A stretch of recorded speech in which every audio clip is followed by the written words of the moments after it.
Hola, hola. En esta ocasión vamos a avanzar y miraremos los circuitos mixtos. Un circuito mixto está formado por conexiones en serie y conexiones en paralelo, como muestran los ejemplos. Observemos aquí que en el primer circuito tenemos una fuente de voltaje, la resistencia R1, y las dos resistencias R2 y R3 están en paralelo, pero estas a su vez están en serie con la resistencia R1. Observen ahora, la resistencia R4 y R5 están en paralelo, pero están en serie con las otras dos.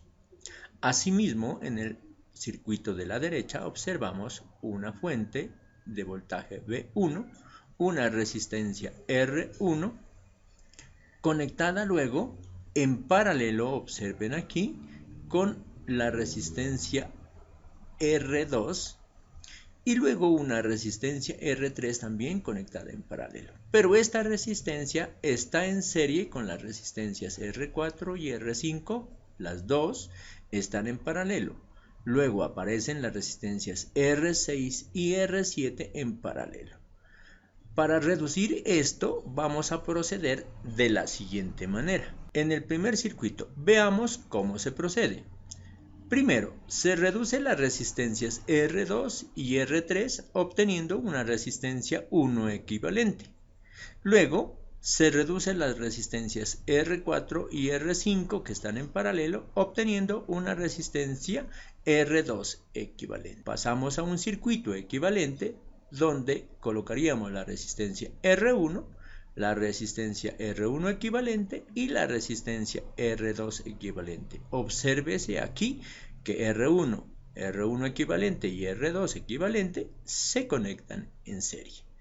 Finalmente sumaríamos las resistencias R1, R1 equivalente y R2 equivalente para obtener una resistencia total que es la resistencia equivalente.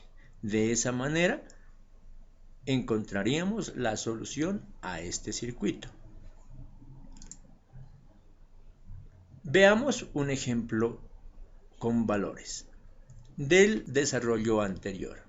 Observemos entonces la resistencia de 2 ohmios conectada en serie con estas dos que están en paralelo.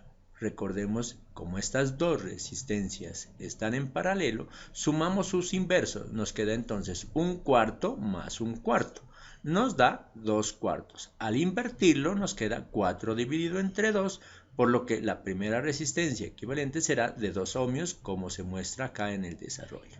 De la misma manera, estas dos resistencias de 8 ohmios que están en paralelo, nos queda 1 sobre 8 más 1 sobre 8. Eso nos da un valor de 2 sobre 8. Al invertirlo nos queda 8 dividido entre 2, lo que implica que nos va a dar una resistencia de 4 ohmios. De esa forma, entonces ya nos queda en el circuito equivalente 2 ohmios, más 2 ohmios, que es la primera resistencia equivalente, más 4 ohmios, que es la segunda resistencia equivalente, y finalmente sumaríamos 2 ohmios, más 2 ohmios, más 4 ohmios, y eso nos da un valor total de 8 ohmios, como se muestra en el último circuito equivalente.